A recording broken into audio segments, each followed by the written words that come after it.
Now, how did this state of affairs come to be changed? It came through a movement of prayer. I must backtrack a little bit.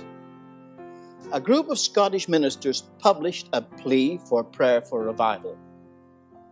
A copy was sent to Jonathan Edwards, the great American theologian. Jonathan Edwards had seen the revival of 1734 in Massachusetts, and then he had seen the great movement I spoke about under Whitefield in 1740. This warmed his heart. He was so moved, he wrote a response. His response got longer than a letter, became a book. The title of the book, if my memory serves me correctly, was as follows: A Humble Attempt to Promote Explicit Agreement and Visible Union of All God's People in Extraordinary Prayer for the Revival of Religion and the Extension of Christ's Kingdom, according to Scriptural Promise and Prophecies Concerning the Last Time. That was the title, not the book itself. Nowadays, titles are scarcely related to content. If you want to study the weather, meteorology, you do not read Gone with the Wind. It has nothing to do with that. But in those days, the title told you what was in the book. Now, in case you missed the force of it, a humble attempt, that was New England modesty, to promote explicit agreement and visible union of all God's people in extraordinary prayer.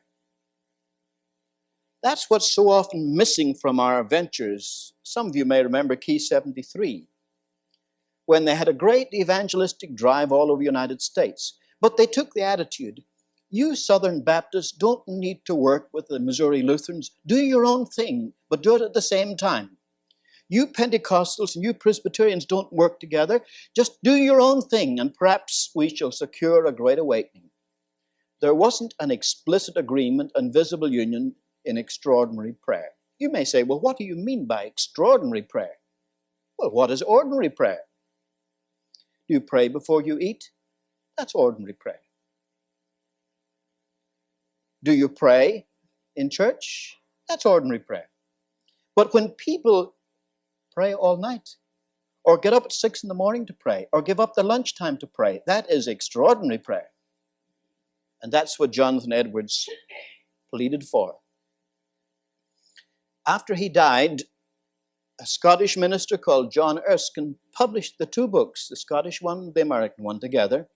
He sent a copy to Mr. Baptist, Dr. John Ryland, editor of the Baptist Register in Bristol, in England. John Ryland didn't want to throw away a book on prayer, so he sent two copies, one to Andrew Fuller and the other to John Sutcliffe. They were men of prayer. Fuller took leave of absence and traveled the length and breadth of Britain, urging the Baptists to set aside one day a month to pray for revival. Sutcliffe, for domestic reasons, didn't travel, but he had a very lively layman in his congregation called William Carey, afterwards the great missionary. And between them, they started what they called the Union of Prayer. They got every church to set aside one day a month to pray for a spiritual awakening. Then the Congregationalists joined them. Then the Methodist societies. And then evangelicals of the Church of England and the Church of Scotland, until Britain was interlaced with a network of prayer meetings. This was 7 years before the French Revolution. John Wesley, still preaching in his 80s, died in 1791. And the revival began in 1792. It started in Yorkshire, in the industrial heart of Britain. And it started in prayer meetings. Not so much in preaching services, but in prayer meetings. However, I don't want to weary you with details about the British aspect of the revival, but I've told you of the terrible conditions in this country at that time. The first sign of the coming movement was 1792 in Boston, where First Baptist Church had a series of meetings in the midst of a very cold winter, amidst blizzards and the like.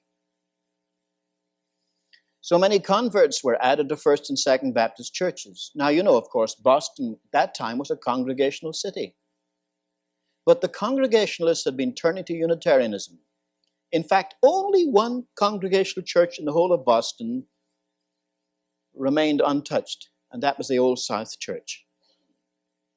But this little touch of revival did something to encourage people. Then, about 1794, Isaac Backus, a godly New England minister, sent out a letter addressed to every Christian denomination in the United States, saying that they ought to set aside time to pray because their back was to the wall. It was well received. The Presbyterian synods of New Jersey and Pennsylvania adopted it. Bishop Asbury adopted it for the Methodists. The Baptist associations, the Congregational associations, all the other denominations, one after the other, adopted this until the United States was interlaced with a network of prayer meetings, praying that God would intervene in national affairs. The revival began towards 1796. By 1798, it was general. Churches crowded out. Now, the young people had been alienated from the churches, but so great was the power of God that young people would be convicted of sin on the dance floor, in the tavern, and then leave and go and seek spiritual counsel.